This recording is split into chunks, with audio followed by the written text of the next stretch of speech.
Okay, guys, just a quick video about imagery, because I know we talked about and looked at a lot of examples of imagery, conceptual imagery, when we went through the lecture in class on conceptual image, when we introduced the poster assignment. But looking at some of the ideas people have so far and getting a sense of where you all are. I know a lot of people want to use their own illustration stuff, and that's great if you want to do that. Sometimes I know that it's hard to find images that are, large enough for a whole poster at 11 by 17 at a high enough resolution to be usable. I mean, if that's the case, as long as you have a strong idea, you can work with smaller images and combine them with other elements, or you can combine them with your own hand-rendered illustration and photos, and you can do a whole bunch of things. So the key here is to make sure you have the strongest possible concept and idea, which I know I always repeat, and then let that drive the idea. And as you can see here, my screen's full of stuff that I've just pulled up that don't require giant photos or anything. You can see something like this. This is kind of an interesting one here, this combination of just a straight photograph and some clear hand-rendered elements there. Now, the thing is to not be enamored with the style and try to drive everything from a style-based standpoint. It has to have an idea first. And if it works for that combination of elements, the hand and the image, then let that be a consideration, But it's just, it's always a nice touch when you see a little bit of organic handwork scanned in and combined with something like a photo or even hard edge vector graphics. You can see here images that are, in these posters, that are small images, and they're just combined with other maybe photos here of textures or overlays of textural planes that are using transparency. But the image isn't huge compared to the size of the poster. Obviously, this is more for an exhibition, so it's stating dates and keywords and things. Down here, the same thing. This is for an astronomy museum. And so you see a kind of a main image here with some interesting overlays of colors and some type on top of that. These are all viable options for your poster project, okay? None of them requiring a giant photo given the size of the format, okay? Here you see posters. It's for the same museum. This is always a favorite style of mine, this sort of duotone image where they have red and a darker color with it, combining, to create a duotone, which creates a nice foundation for the white type on top of that. And it's just stylistically, it looks really nice, and it connects to the era, which is, you're talking about the early 60s, the space race between the US and the Soviet Union during that time. Here, it's similar to duotones, but you only have one color, so they're called monotones or halftones. Another nice way to take an image, and it's really helpful, especially with color images, because there's a lot of information that tends to work, to be going on in a full color image. And sometimes if you're trying to have other elements be, if you're trying to bring type in and things, it's doable, but sometimes it can be too complex in terms of the range of colors in an image. So sometimes it's good to, take it down to like a halftone or a black and white or a duotone kind of solution. Here's an example of a halftone image combined with type as well for this poster. Space seems to be the theme today. But again, not a large image, but combined with type makes for a kind of a cool combination that can definitely work on a poster scenario. And that's just a halftone or monotone image there in the background combined with the type elements. Stuff like this too, masking an image within a shape if it's a smaller image, and they've applied a halftone pattern here, which is kind of cool. And that can be done in Photoshop. You can also find patterns and textures online. If you just go to free graphic textures or free graphic patterns, you'll find different companies that have halftones and textural elements that you can download for free. And I can list some examples in class if you'd like. Collage is another thing to consider. The cool thing about collage is taking a single image and simply combining it with or overlaying another image totally changes the meaning of the image, and again, a couple small images cut up and pasted together, either digitally or even manually. A manual collage scanned in always looks good. And this image here, you take this sort of happy cowboy in the background and you just overlay this skull image, and obviously it changes it right away. So kind of interesting. I can't stress enough the importance of research in imagery. I tend to always mention design inspiration to you guys.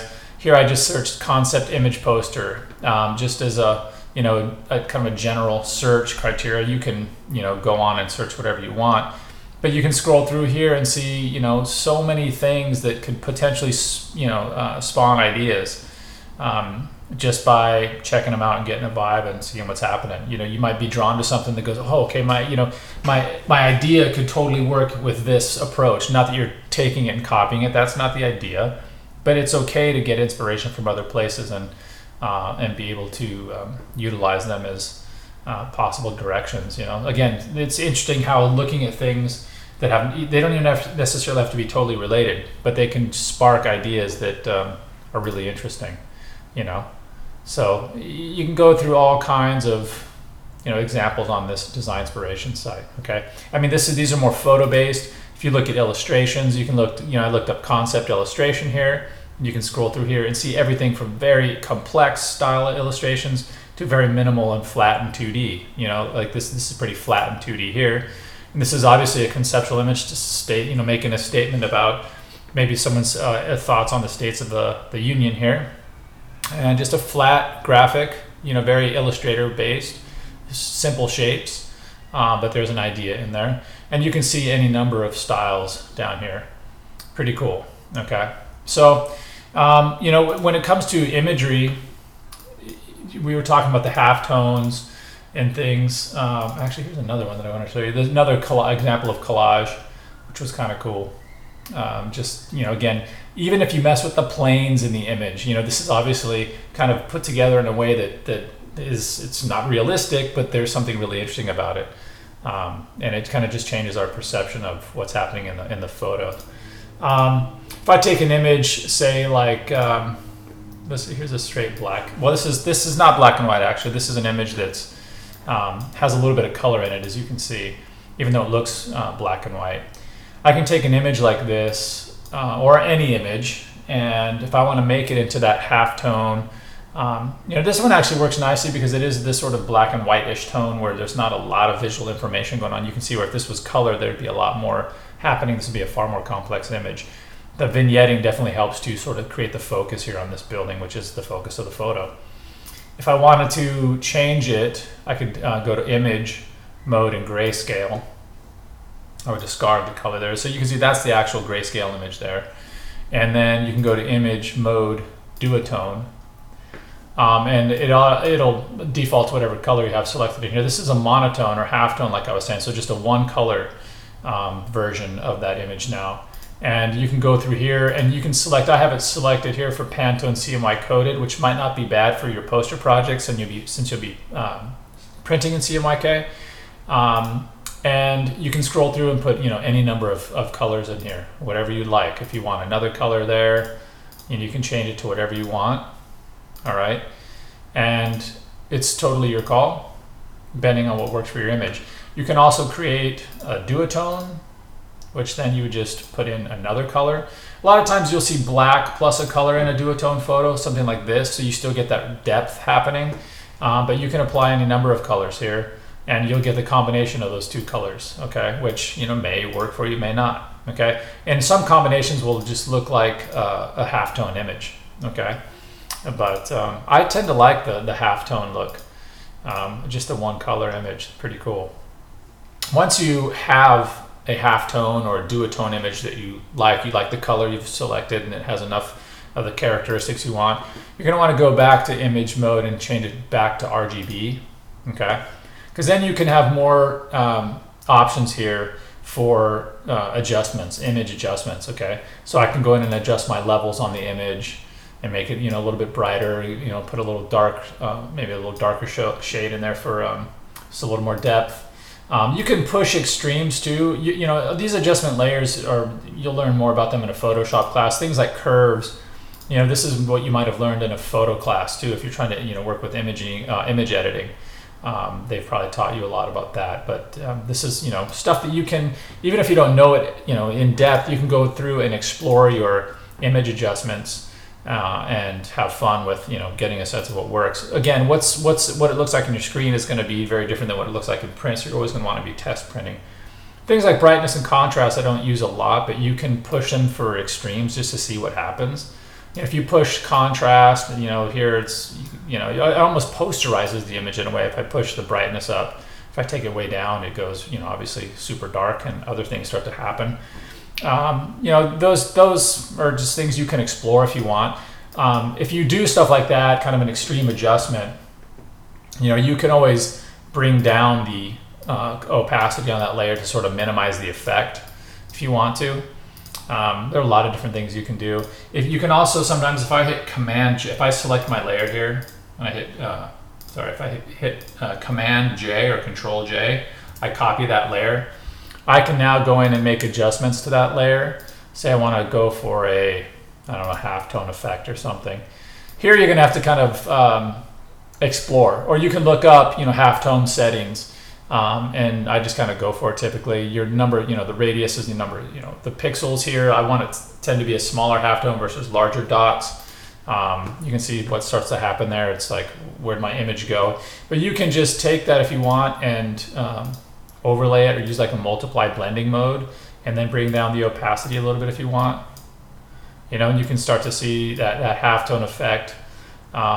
You know, in these zones here, but not, you can still see the image behind there. Or you can switch these sometimes too, and put the image, the main image on top. Let's take off that brightness contrast and see how that changes things too.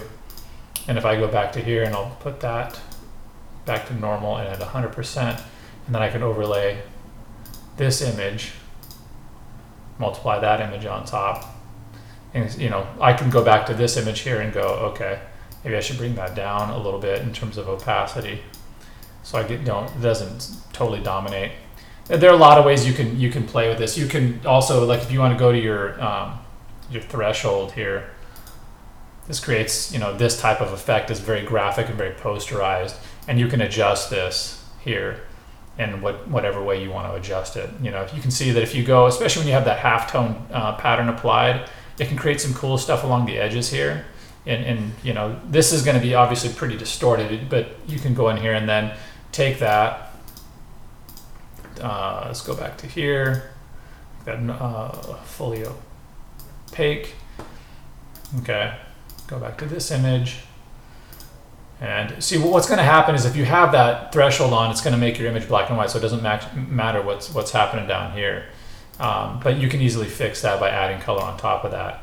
You know, this might be too heavy here, this effect, so you can always bring that down a little bit. Okay, and it's really just exploration at this point. I'll put this back to normal, and you see I'm constantly just tweaking things here, seeing what happens. Okay, and I highly recommend. Some of you might already have a lot of Photoshop knowledge, and you might have set ways you like to do things. Either way, it's a matter of just going in and like copying layers and making adjustments to some and taking them off, and you can see where you know, if I play with my blending modes here, you know, it's not going to do a lot here because this guy's turned off. But my if I go back to normal here, and I can play with this layer adjustment as well. You know, I can see what effects it has if I darken it, which is kind of a cool posterized effect here with those couple different colors. You can go to linear burn. Does that do anything? Not really there. Soft light, what does it look like? Okay. Hard light, what does it look like? Okay. So it's really just jump in and explore and see what these do. You can see some of them will have an effect, some of them will have very little effect. But you can see from that one image we had, that black and white image, which you can see basically here, we've gone and taken it, you know, to a totally different place just by exploring. Okay. So that's, you know, for imagery, again, you have a lot of possibilities. Don't be limited to what you find in Google image searches only. Let those drive some ideas, but ultimately it's going to be down to you to create the image that makes the most sense, given the constraints based on what you have available to you, which really is, you know, pretty massive if you consider the fact that it's your imagination. So as long as you have a strong idea, you can make anything you need work. with imagery for your posters. Okay. Any questions? Get in touch, and I'll see you next class.